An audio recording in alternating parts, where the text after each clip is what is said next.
우리 좌우에 계신 분들에게 인사하겠습니다. 사랑합니다. 축복합니다.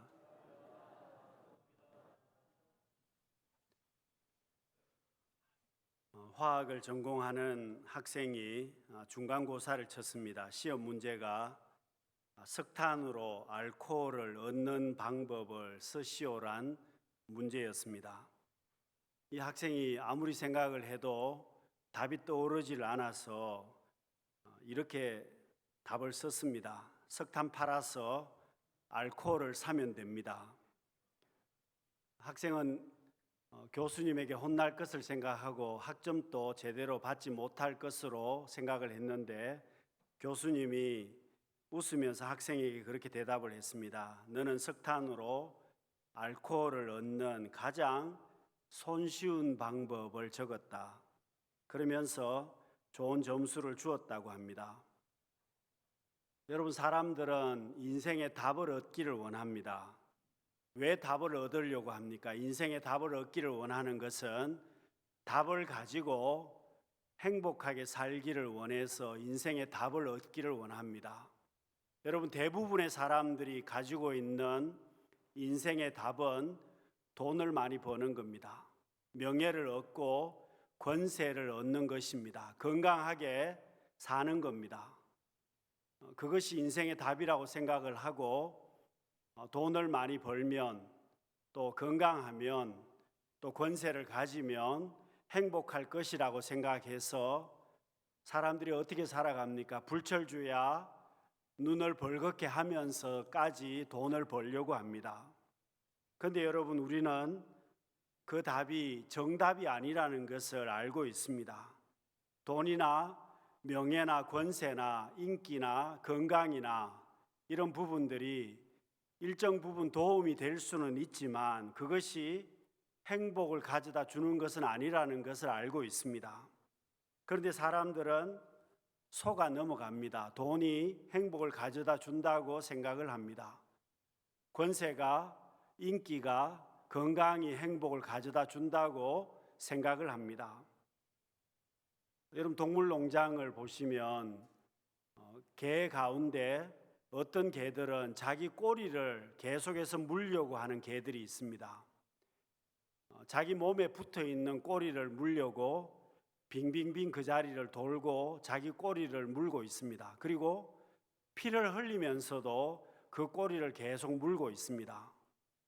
여러분, 아무리 동물이지만 참 어리석다는 것을 우리는 알게 됩니다. 여러분, 동물만 그런 것이 아니라 사람도 그렇습니다. 이것이 정답이 아닌데, 올바른 답이 아닌데 그것을 계속해서 추구하고 그것을 따라갑니다. 여러분, 전도서에서 솔로몬이 그 답을 이야기를 했습니다. 전도서 1장 2절 말씀입니다.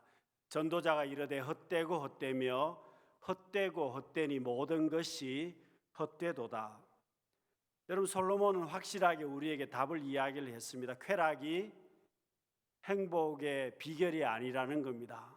돈을 많이 버는 것이 행복의 비결이 아니라는 겁니다. 왕이라고 해도 권세자라고 해도 그것이 행복을 가져다 주는 것이 아님을 솔로몬은 먼저 이야기를 했습니다. 사랑하는 성도 여러분, 예수님께서는 산상수훈에서 팔복에 대해서 말씀하십니다. 그리고 그 팔복 가운데서 이 팔복에서 말씀하시는 행복은 돈이나 명예나 권세를 말씀하시지 않습니다. 오늘 우리가 읽은 팔복 중에 한 가지 말씀입니다. 화평케 하는 자는 복이 있나니 저희가 하나님의 아들이라 일컬음을 받을 것이다. 여러분, 화평케 하는 자가 오히려 복이 있다고 말씀하십니다. 하나님의 자녀가 누구냐? 하나님의 아들, 딸이 누구냐? 화평케 하는 사람이 하나님의 아들이다, 하나님의 딸이라고 말씀하십니다. 여러분, 오늘 우리가 하나님의 자녀입니다. 내가 하나님의 자녀이기 때문에 당연히 우리는 화평케 하는 삶을 살아야만 합니다. 여러분, 예수님께서 이 땅에 오셔서 십자가를 지신 이유도 바로 여기에 있습니다. 에베소서 2장 14절과 15절 말씀을 우리 같이 읽겠습니다. 그는 우리의 화평이신지라 둘로 하나를 만드사 원수된 것 곧 중간에 막힌 담을 자기 육체로 허시고 법조문으로 된 계명의 율법을 폐하셨으니 이는 이 둘로 자기 안에서 한 새 사람을 지어 화평하게 하시고. 여러분, 본문에 이 에베소서에서 이 둘은 유대인과 이방인을 이야기합니다. 예수님께서 십자가를 지심으로 이 둘을 하나 되게 하셨습니다. 유대인과 이방인이 하나님과 화목하게 해 주셨습니다. 여러분, 그것이 바로 십자가의 능력입니다. 여러분, 우리가 어떻게 해야 그러면 화평케 하는 사람이 되겠습니까? 첫 번째는 여러분, 내가 먼저 행복한 사람이 되어야 화평케 할 수 있습니다. 여러분, 내가 행복한 사람이 먼저 되어야 화평케 하는 사람이 될 수 있다는 말입니다. 만일 내가 불행한 사람이라면 절대로 화평을 만들 수 없습니다. 여러분, 모든 사람들은 이 땅에서 추구하는 것들이 있습니다. 여러분, 어리석은 인생들은 이 땅에서 자신의 은신처를 만들려고 합니다. 여러분, 무슨 은신처를 만듭니까? 돈으로 은신처를 만듭니다. 명예로, 권세로, 인기로, 사람과의 관계로 인맥을 모으고 돈을 모으고 보험을 들고 이런 것을 통해서 은신처를 만들어서 살려고 합니다. 여러분, 왜 권력을 구하고 명예를 구하고 돈을 구하고 인맥을 구하겠습니까? 이것을 안전한 피난처라고 생각하기 때문입니다. 그런데 여러분, 이것이 이 줄이 갑자기 끊어진다는 겁니다. 우리는 이것이 끊어지지 않는다고 생각하는데 여러분, 인맥이 갑자기 끊어집니다. 물질이 갑자기 끊어집니다. 건강이 갑자기 끊어집니다. 영원할 줄 알았는데 이것이 갑자기 잘려나갈 때가 있습니다. 여러분, 우리는 생명을 맡길 만한 진짜 줄을 붙잡아야만 합니다. 그것이 바로 하나님입니다. 여러분, 그래서 우리가 믿음을 가지고 있습니다. 하나님을 붙들고 하나님을 믿는 것입니다. 그래서 여러분, 행복이라고 하는 것은 세상 것을 붙들어서 내게 오는 것이 아니라 하나님을 믿고 하나님을 붙들어야 가능합니다. 그래서 여러분, 내가 행복한 사람이 되려면 먼저 하나님을 믿어야 하고 하나님을 믿어야 하나님을 붙들어야 내가 행복한 사람이 됩니다. 여러분, 화평하게 하는 사람이 되려면 내가 먼저 하나님을 믿고 내가 하나님을 믿음으로 내가 먼저 행복한 사람이 되어야만 합니다. 여러분, 간단한 원리입니다. 가정에서 주부가 행복하지 않으면 그 가정의 모든 식구들이 행복하지 않습니다. 여러분, 주부가 배를 굶고 있으면 남편에게 밥을 제대로 해주겠습니까? 여러분, 가장이 기분이 나쁘면 화가 나 있으면 집에 있는 가족들이 편안하겠습니까? 집에 있는 강아지조차도 피하려고 할 것입니다. 여러분, 교회에서도 마찬가지입니다. 셀 리더가 행복해야 그 셀에 있는 모든 식구들이 행복합니다. 그런데 셀 리더가 인상을 쓰고 있으면 여러분, 셀에 있는 식구들이 좋아하겠습니까? 교회 안에 장로님들이 행복하지 않으면 교회가 행복하겠습니까? 여러분, 교회의 목회자가 행복하지 않으면 그 교회가 행복하겠습니까? 여러분, 오늘 우리가 행복한 사람들입니다. 내가 하나님의 아들과 딸이 되었기 때문입니다. 예수 그리스도의 십자가를 통해서 내가 행복한 사람이 되고 하나님의 자녀가 되었기 때문에 우리는 상황이 지금 어떠하든지 간에 행복한 사람들입니다. 여러분, 아무리 전염병이 창궐해도 경제적인 상황이 어렵고 개인의 삶 가운데 문제가 많이 있지만 그럼에도 불구하고 내가 하나님의 자녀가 되었기 때문에 나는 행복한 사람들입니다. 사랑하는 성도 여러분, 힘든 상황이지만 여러 가지로 문제도 많이 있지만 주님의 십자가를 기억하면서 내가 하나님의 자녀됨을 다시 한번 생각하면서 여러분, 이 땅에서 행복한 사람으로 화평을 만들어 갈 수 있는 우리 성도님들이 다 되시기를 바랍니다. 두 번째로, 내가 어떻게 해야 화평하게 하는 사람이 되겠습니까? 기도해야만 합니다. 여러분, 예수님께서 화평을 위해서, 평화를 위해서 기도하라고 말씀하셨습니다. 마태복음 10장 12절과 13절 말씀입니다. 또 그 집에 들어가면서 평안하기를 빌라. 그 집이 이에 합당하면 너희 빈 평안이 거기 임할 것이요 만일 합당하지 아니하면 그 평안이 너희에게 돌아올 것이니라. 여러분, 예수님께서 제자들을 전도 여행으로 파송하시면서 평안하기를 기도하라고 말씀하셨습니다. 그리고 너희들이 빈 평안이 받을 만한 자격이 그 집이 되면 그 집에 평안이 임할 것이라고 말씀하셨습니다. 여러분, 무엇을 이야기합니까? 오늘 우리가 화평을 만드는 사람들인데, 화평케 하는 사람들인데 어떻게 화평케 할 수 있습니까? 주님께서 가르쳐 주신 대로 내가 중보기도 할 때에 화평케 하는 사람이 될 수 있습니다. 여러분, 우리 가정을 위해서, 교회를 위해서, 이 나라와 이 민족을 위해서 내가 화평을 위해서, 평화를 위해서 기도해야만 합니다. 여러분, 하나님의 자녀는 다투지 않는 것으로는 부족합니다. 다투지 않는 것은 정상이고, 거기에서 더 나아가서 평화를 만드는 사람이, 화평을 위해서 기도함으로 평화를 만드는 사람이 되어야만 합니다. 여러분, 우리의 삶 가운데 정말 문제들이 많은데요, 여러분, 문제가 정말 많지만 여러분, 그 문제를 가지고 왜 싸웁니까? 여러분, 복음을 가지고, 진리의 말씀을 가지고 싸우지 않습니다. 여러분, 만일 우리가 다퉈야 하는 것이, 우리가 싸워야 하는 것이 진리의 문제라면, 복음의 문제라면 목숨을 걸고 싸워야만 합니다. 그러나 이것이 진리와 복음의 문제가 아니라면, 여러분, 나의 감정 때문이라면 얼마든지 양보할 수 있어야만 합니다. 여러분, 요즘 전염병 때문에 또 정치적인 그런 문제들 때문에 사람들끼리 다툼이 있고 신경전이 참 많습니다. 여러분, 이런 시대에 우리가 알아야 되는 것은, 신앙인들은 여러분, 신앙을 이야기하면 다투지 않습니다. 복음을 이야기하면 절대로 다투지 않습니다. 그런데 세상 이야기를 하고 정치 이야기를 하게 되면 금이 간다는 겁니다. 여러분, 오랫동안 관계해온 그 관계가 하루아침에 금이 갈 수도 있습니다. 여러분, 그렇기 때문에 우리는 오히려 기도해야 되고 평안하기를 기도해야만 합니다.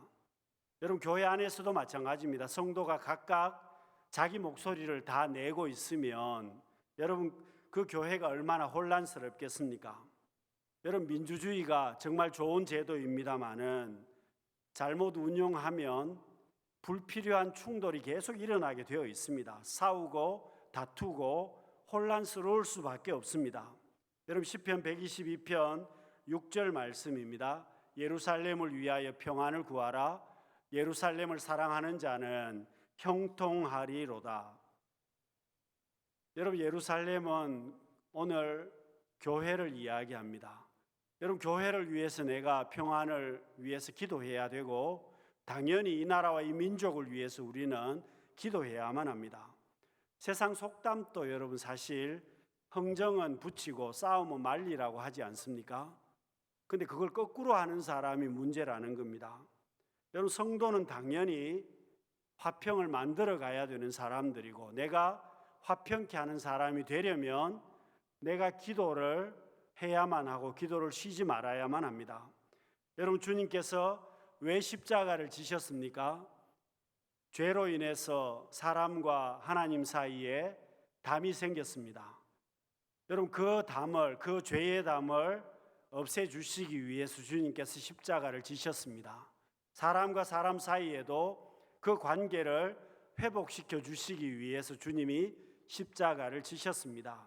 그래서 여러분, 우리는 평화를 만들기 위해서 반드시 기도하는 사람이 되어야만 합니다.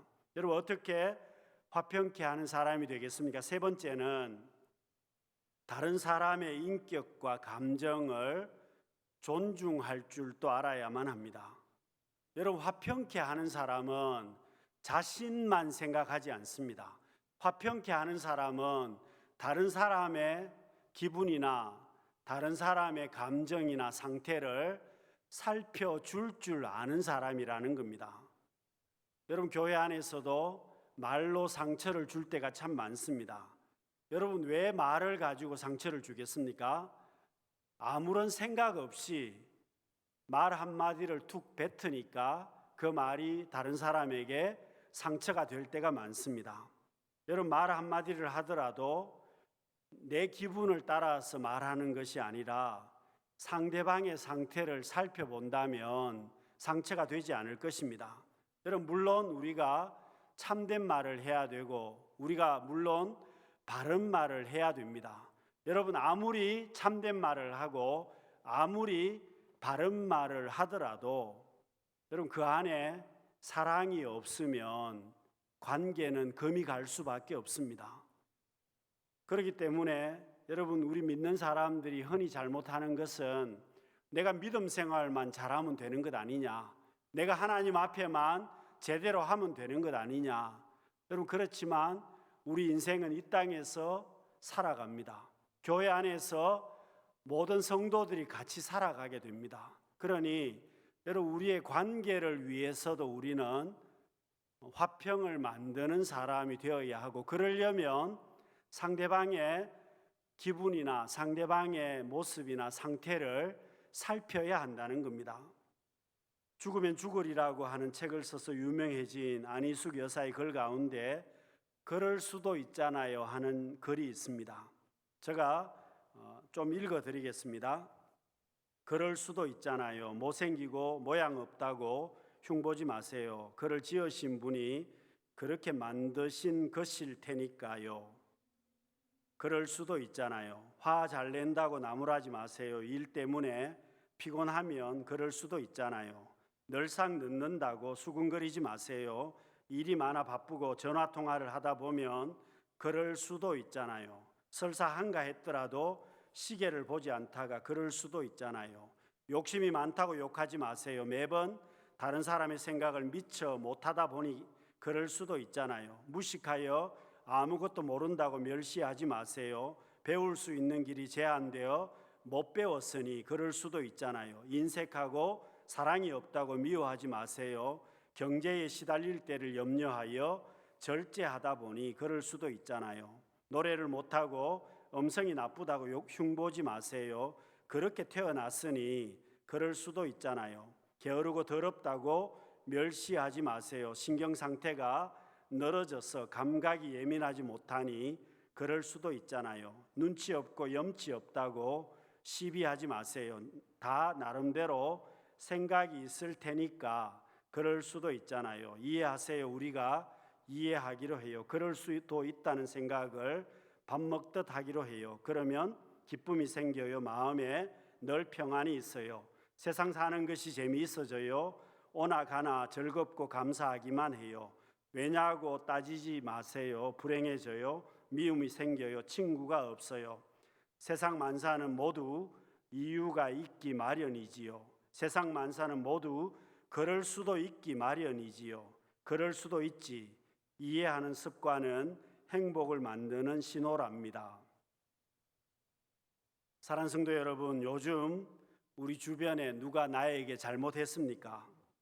여러분, 우리가 나에게 잘못한 사람이 있더라도, 신경에 거슬리는 사람이 있더라도 비난하고 욕하기보다는 좀 넓은 마음을 가지고 이해해 주어야만 합니다. 여러분, 참 요즘 시대는 좀 아량이 필요한 시대입니다. 여러분, 이 시대가 좀 이해가 품을 줄 아는 사람이 필요한 시대입니다. 사랑하는 성도 여러분, 하나님의 자녀는 화평케 하는 사람입니다. 화평케 하는 사람은 상대방을 좀 이해하고 품을 줄 아는 사람입니다. 마지막으로 어떻게 해야 화평하게 하는 사람이 되겠습니까? 내가 참을 줄도 알아야만 합니다. 여러분, 화평케 하는 사람이 되려면 내가 먼저 참을 줄 알아야만 합니다. 여러분, 학생들이 공부를 해야 되는데 참지 못하면 절대로 공부할 수 없습니다. 그리고 참을 때도 왜 참아야 하는지 목표가 분명해야만 합니다. 여러분, 임신부가 이제 아이가 출산할 때가 되어서 어머니가 출산의 고통을 감당하면서 아이를 출산합니다. 여러분, 왜 어머니가 해산의 고통을 감당하면서 출산하겠습니까? 생명을 얻는다는 기쁨이 있기 때문입니다. 여러분, 예수님께서 십자가의 길을 걸으셨습니다. 인류를 구원하시기 위해서 그 십자가를 감당하셨습니다. 그래서 여러분, 무엇보다도 화평케 하려면 내가 참고 인내할 때가 있어야 화평케 할 수 있습니다. 여러분, 그냥 되지는 절대로 되지 않는다는 겁니다. 여러분, 길거리에 있는 꽃 한 송이도 그리고 열매 하나도 절대로 그냥 되지 않습니다. 여러분, 꽃이 피는 것도 그냥 피지 않습니다. 사과 열매가 하나 맺혀서 가을에 그 열매를 얻는 것도 농부가 수십 번 손길을 거쳐야 하고 비바람을 이겨야 하고 태풍을 견뎌야 하고 여러분, 뜨거운 태양빛을 견뎌야 그 열매를 얻을 수가 있습니다. 여러분, 그렇습니다. 우리 가정도 마찬가지입니다. 아내가 참지 않으면, 남편이 참지 않으면, 여러분, 자녀들이 참지 않으면 그 가정이 온전하겠습니까? 가족들끼리 조금씩 참아야 그 가정이 온전합니다. 여러분, 화목한 가정이라고 하는 것은 누군가가 참는 사람이 있기 때문에 화목한 가정이 되는 것입니다. 그러나 가족 구성원들이 아무도 참지 않는다면 그 가정은 필히 불화한 가정이 될 수밖에 없을 것입니다. 여러분, 예수님께서는 십자가를 참으셨습니다. 여러분, 오늘 우리가 이 나라에서, 자유로운 나라에서 살고 있다는 것 자체가 그냥 된 것은 아닙니다. 여러분, 지금까지 믿음의 선배들이 또 이 나라와 이 민족을 위해서 헌신한 많은 사람들의 희생이 있기 때문에 여러분, 지금 우리가 이렇게 살고 있습니다. 여러분, 우리 자신의 모습을 보아도 그렇습니다. 지금 내가 이렇게 살고 있는 것은 그냥 된 것이 아니고 부모님들의 그런 희생이 있었고, 그리고 나를 도와준 많은 사람들의 그런 희생이 있었기 때문에 내가 지금 이렇게 살고 있습니다. 여러분, 우리 교회 성전도 마찬가지입니다. 여러분, 교회가 그냥 된 것이 아니라 지금까지 성도들의 희생과 수고가 있었기 때문에 성전이 건축이 되고 이 교회가 지금까지 유지하고 있는 것입니다.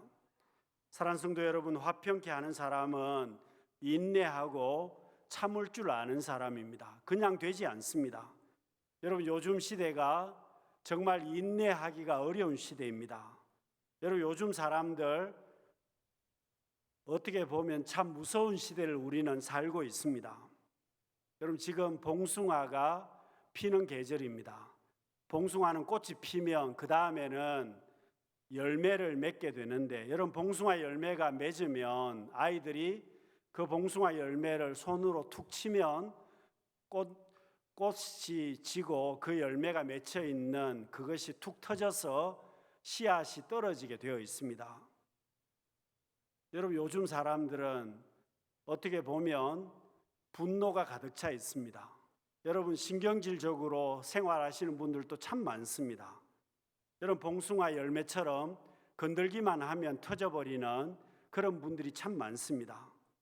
사랑하는 성도 여러분, 지금 이 시대에 우리가 그저 분노하고 폭발하고 신경질 내고 그렇게 살아가는 것이 아니라 어려운 시대를 살아가지만 우리는 인내함을 통해서 화평을 만드는 사람이 되어야만 합니다. 화평케 하는 자는 행복한 사람들입니다. 그가 하나님의 아들이기 때문입니다. 화평케 하는 사람은 행복한 사람입니다. 그가 하나님의 딸이기 때문입니다. 여러분, 하나님의 자녀라면 화평케 하는 사람이 되어야만 합니다. 사랑하는 성도 여러분, 지금까지 지나온 나의 삶을 한번 돌아보시기를 바랍니다. 내가 과연 가정에서든 교회에서든 어떤 환경에서든 내가 화평을 만드는 사람이었습니까? 아니면 내가 있는 곳에서 항상 분란이 일어나게 되고 내가 있는 곳에 항상 신경질이 나고 다툼이 일어나고 문제가 생기는 장소였습니까? 여러분, 오늘 우리는 화평을 만드는 사람이 되어야만 합니다. 주님께서 그 길을 걸어가셨고 지금까지 믿음의 선배들이 그렇게 그 길을 걸어왔습니다. 사랑하는 성도 여러분, 어려운 시대를 살아가지만 화평을 만들어가는 복 있는 성도의 삶을 살아갈 수 있는 우리 모두가 되실 수 있기를 바랍니다. 기도하겠습니다. 사랑이 많으신 하나님 아버지, 저희들 화평을 만드는 행복한 사람들이 되게 하여 주옵소서. 우리가 하나님의 자녀들이기에 이 시대를 본받지 말게 하시고 어려운 시대, 힘든 시대를 살아가지만 하나님 앞에 화평을 만들어가는 하나님의 자녀들이 다 되게 하여 주옵소서. 예수님 이름으로 기도드립니다. 아멘.